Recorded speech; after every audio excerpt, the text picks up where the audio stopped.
Good morning friends. आज हम लोग meaning and types of assets जानेंगे।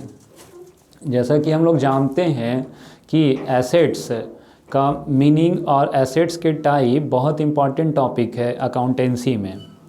अभी टाइप्स मीनिंग ऑफ एसेट्स की बात करें तो हम लोग बहुत अच्छे से जानते होंगे, फिर भी एक बार आज हम लोग फिर से डिस्कस करते हैं। भाई कोई भी चीज़, एनीथिंग विच इज़ ओन, कोई भी चीज़ जो अपना हो, जिसको आप कह सकते हैं दिस इज़ माइन, है ना। चाहे वो आपके पास हो या आप किसी को दूसरे को दे रखे हैं रखने के लिए, दूसरे को बेचे नहीं है, दूसरे को बस दिए हैं उसको यूज़ करने के लिए, उसको ज़रूरत था उसको, या फिर उसको उधार में दिए हैं, या फिर ऐसे रखने के लिए दिए हैं, हेल्प के पर्पज़ से दिए हैं। आपके पास हो ये ज़रूरी नहीं है, लेकिन वो आपका होना चाहिए। आप ओन, बहुत इंपॉर्टेंट वर्ड है ओन, अपना होना चाहिए, जिसको आप कह सकते हैं कि ये मेरा है, दिस इज़ माइन। चाहे वो आपके पास हो या ना हो, कोई भी चीज़ जो आपका अपना हो, खुद का हो, जिसको ये आप कह सकते हैं कि हाँ ये मेरा है, वो क्या होगा? एसेट्स कहलाएगा। ये हो गया सिंपल बात। यही अगर बिजनेस के पॉइंट ऑफ व्यू से बात करें तो कोई भी चीज़ जो बिजनेस का अपना हो, जिस बिजनेस का भी बात करें उस बिजनेस का अपना हो, है ना, उस बिज़नेस का मालिकाना अधिकार, ओनरशिप, है ना, उस बिज़नेस का उस चीज़ पे उस बिज़नेस का ओनरशिप है। उस चीज़ का मालिक कौन है? वो बिज़नेस है, वो दुकान, वो कंपनी जिसकी बात हो रही है। अगर कोई भी ऐसी चीज़ है जिसका कि वो बिज़नेस या वो कंपनी या वो शॉप उस बिज़नेस का, उस चीज़ का ओनर है ना, ओनरशिप उस बिज़नेस के पास है, बिज़नेस के नाम से वो एसेट्स खरीदा गया है, तो वो चीज़ क्या होगा? उस बिज़नेस का एसेट्स होगा।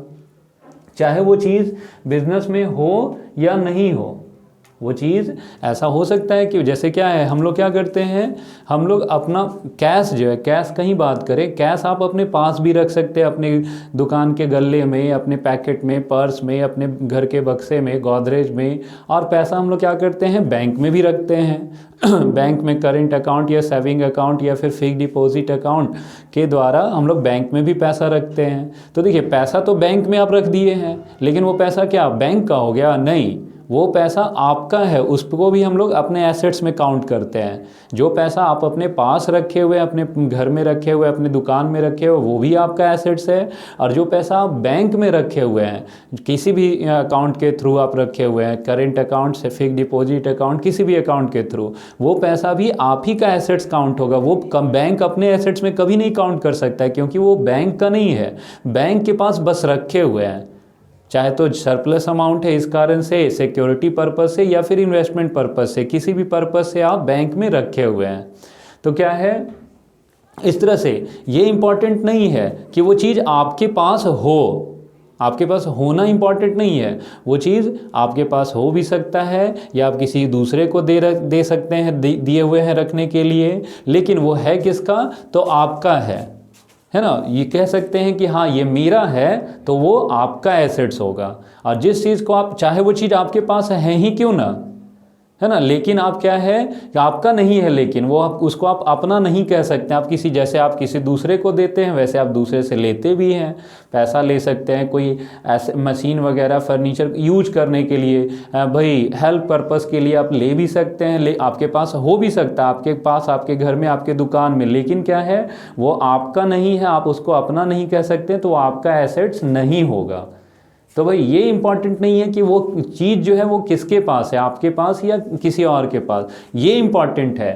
ओनर कौन है उस चीज़ का, है ना। ओनर अगर आप हैं, आपका है वो, जिसको आप कह सकते हैं ये मेरा है, ओनरशिप आपके पास है, आपके बिजनेस के पास है, तो वो आपका और आपके बिजनेस का एसेट्स होगा।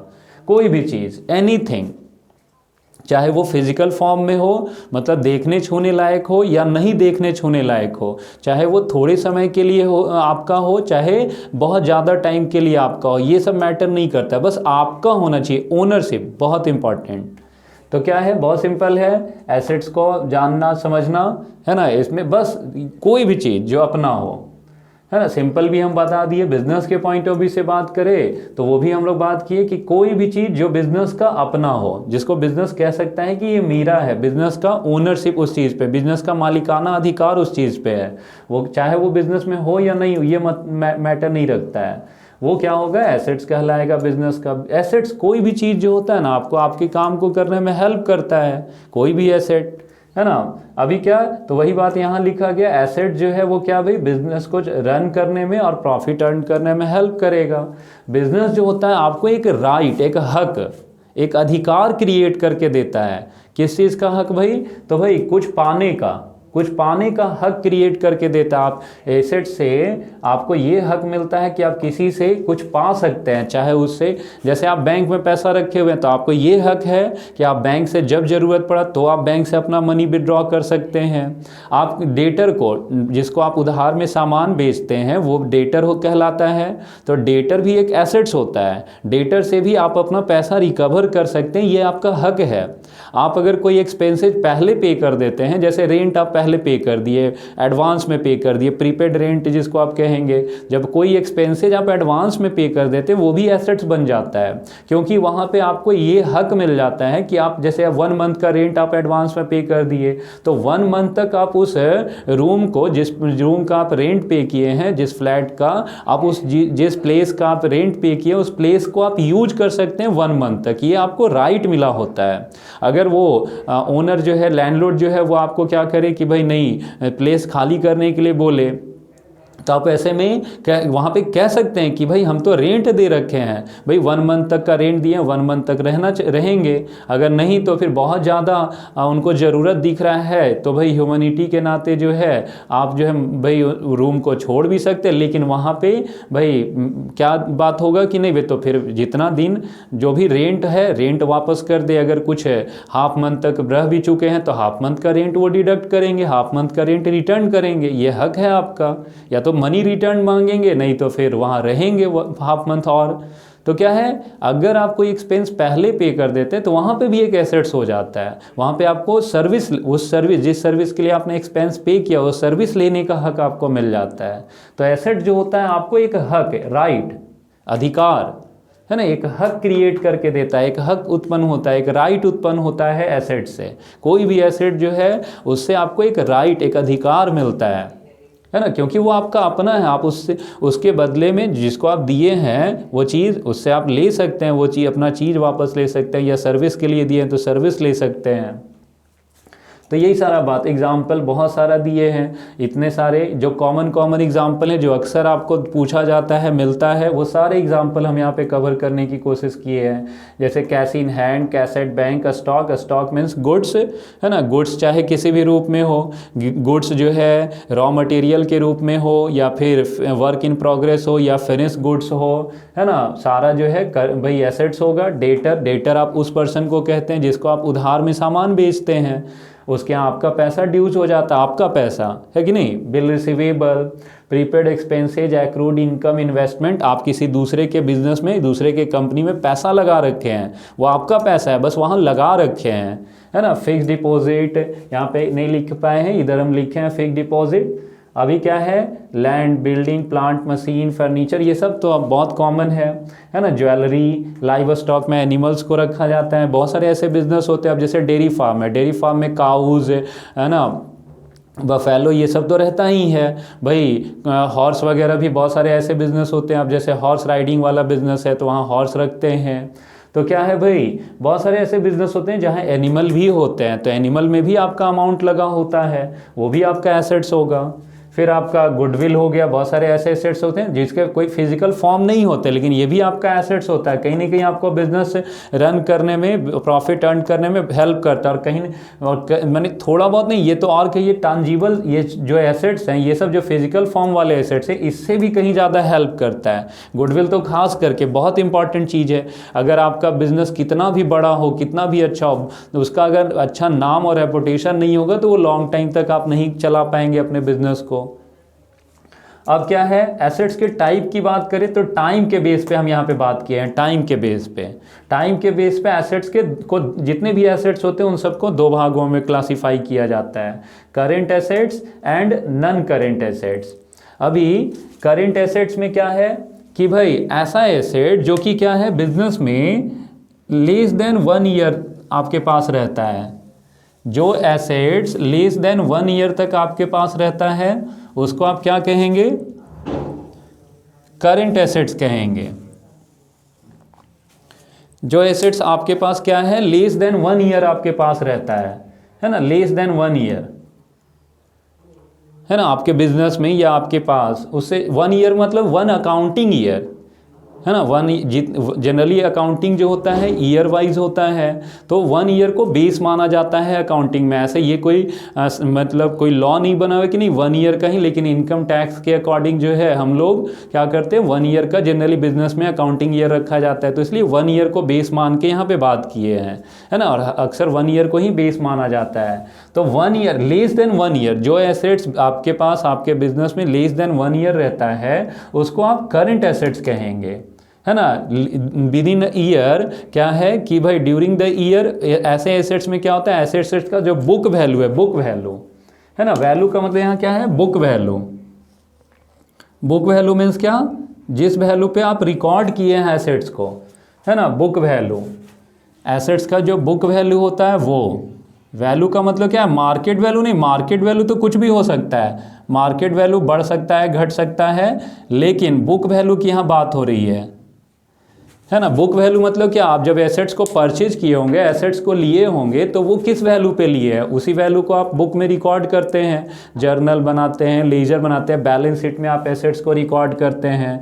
तो जो वैल्यू बुक में रिकॉर्ड हुआ है ना, वो बुक वैल्यू जो है ना, एसेट्स का book value during a year, ऐसे करंट एसेट्स का ड्यूरिंग अ ईयर क्या होता है, बुक वैल्यू जो होता है बहुत टाइम चेंज होता है ना। जैसे कैश को ही आप लीजिए, कैश क्या है, अभी हो सकता है बिजनेस में, या आपके पास जो है 15,000 रुपया है, उसमें से आप किसी को पेमेंट दे दिया, किसी से पेमेंट मिल गया, है ना। ये तो ऐसा चीज़ है कि भाई तुरंत से बढ़ और घट जाता है ना, मिनट 2 मिनट में भाई चेंज हो जाता है। तो क्या है, करंट एसेट्स में आप cash in hand, cash at bank, stock, debtor, ये सब करंट एसेट्स होगा। करंट इन्वेस्टमेंट भी होता है, एक लॉन्ग टर्म टाइम के लिए करते हैं, मोर देन 1 ईयर के लिए, और एक होता है कि लेस देन 1 ईयर के लिए किया जाता है। करंट इन्वेस्टमेंट को मार्केटेबल सिक्योरिटी भी कहते हैं। तो ये सब करंट एसेट्स हो गया। नॉन करंट की बात करें तो जो एसेट्स आपके बिजनेस में या आपके पास मोर देन 1 ईयर होता है, 1 ईयर रहता है ना, जिसको आप लॉन्ग टाइम तक यूज करते हैं, वो सब नॉन करंट एसेट्स होगा। इस जनरली इनका जो बुक वैल्यू होता है वो with in during a year नहीं चेंज होता है जनरली, एक्सेप्शनल तो कुछ भी हो सकता है, बट जनरली क्या है, ये ड्यूरिंग द ईयर क्या है, इनमें कोई चेंजेस नहीं आते इनके बुक वैल्यू में। बुक वैल्यू में मार्केट वैल्यू नहीं, जैसे लैंड, आप जो लैंड परचेज किए 5 लाख रुपए में, 5 लाख में आप उसको रिकॉर्ड किए। बिल्डिंग अगर आपका बनाने में 15 लाख रुपए का एक्सपेंस हुआ, 15 लाख रुपया बिल्डिंग को आप रिकॉर्ड करेंगे। अब लेकिन क्या है कि भाई बिल्डिंग जो है जनरली क्या होगा, बिल्डिंग का जो बुक वैल्यू 15 लाख रुपए आप रिकॉर्ड किए, उस पर अगर डेप्रिसिएशन लगाएंगे भी तो 1 ईयर के बाद लगाएंगे, after at the end of year लगाएंगे डेप्रिसिएशन। मीन्स कि 1 ईयर के एंड में आप डेप्रिसिएशन लगा रहे हैं बिल्डिंग पे, मशीन पे, तो जनरली 1 ईयर के बाद ही थोड़ा बहुत उसका बुक वैल्यू चेंज होगा, बुक वैल्यू डिक्रीज होगा। लेकिन इन जनरल क्या है, उसका बुक वैल्यू एवरी, कोई भी नॉन करेंट एसेट जो होता है उसका बुक वैल्यू जनरली 1 ईयर के अंदर चेंज नहीं होता है। अभी जैसे इन्वेस्टमेंट, ये इन्वेस्टमेंट का मतलब, सिर्फ इन्वेस्टमेंट लिखा होने का मतलब क्या होता है, लंबे टाइम वाला इन्वेस्टमेंट है। जब करंट लगा दिया जाए इन्वेस्टमेंट में, या शॉर्ट टर्म इन्वेस्टमेंट लगा, शॉर्ट टर्म वर्ड लगा दे तो वो नॉन करंट, वो करंट हो जाएगा। लेकिन सिर्फ इन्वेस्टमेंट बोला गया है, मतलब नॉन करंट, लंबे टाइम वाला इन्वेस्टमेंट, तो ये सब नॉन करंट एसेट्स होगा। Land, building, plant, machine, furniture, ये सब ज्वेलरी, गुडविल वगैरह भी ये नॉन करंट एसेट्स में आएगा। ये सब भी एक बार अगर आपका नाम, पेटेंट वगैरह भी जो होता है 4-5 ईयर का होता है, लाइसेंस वगैरह जनरली मिलता है ना, लंबे टाइम के लिए ये सब यूज होने वाला एसेट्स है। अब करंट एसेट्स को तो नहीं, लेकिन नॉन करंट एसेट्स का अगर बात करें तो टांजिबिलिटी के बेस पे, है ना, टांजिबिलिटी के बेस पे एसेट्स को, नॉन करंट एसेट्स को 2 भागों में बांटा जाता है, टांजिबल एसेट्स, इनटांजिबल एसेट्स। अब टांजिबल किसको बहुत अच्छे से जानते हैं, जिसको देखा और छुआ जा सके, which can be seen and touch, है ना, इसका अपना कोई फिजिकल फॉर्म नहीं होता है ना, नो फिजिकल फॉर्म, है ना।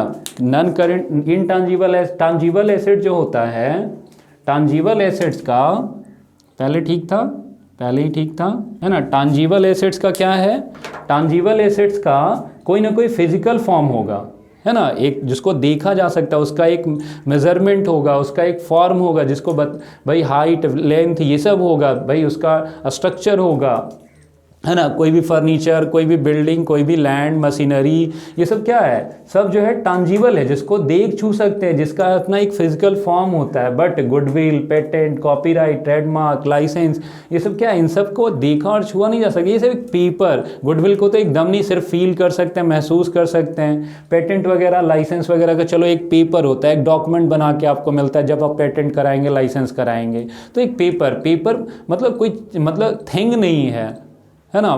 तो इसलिए क्या है भाई, ये सब इंटांजिबल एसेट, जिसको देख छू नहीं सकते हैं, है ना, जिसका कोई फिजिकल फॉर्म नहीं होता है। तो इस तरह से आज हम लोग meaning and types of assets किए, जो कि बहुत इंपॉर्टेंट है अकाउंटेंसी में, है ना। टाइप्स, अक्सर टाइप्स में या मीनिंग में बहुत सारे हम लोग तो भाई कंफ्यूज हो जाते हैं कि भाई ये एसेट्स है, या बहुत सारे नेक्स्ट क्लास में हम लायबिलिटी भी करवाएंगे, लायबिलिटी और उसका टाइप करवाएंगे।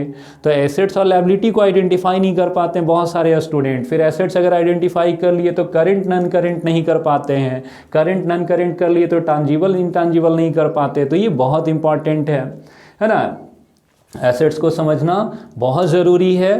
तो इसलिए आज हम लोग एसेट्स का टॉपिक लिए, एसेट्स और उसके टाइप को किए। नेक्स्ट क्लास में लायबिलिटी और उसके टाइप्स को करेंगे। तो बस, थैंक यू।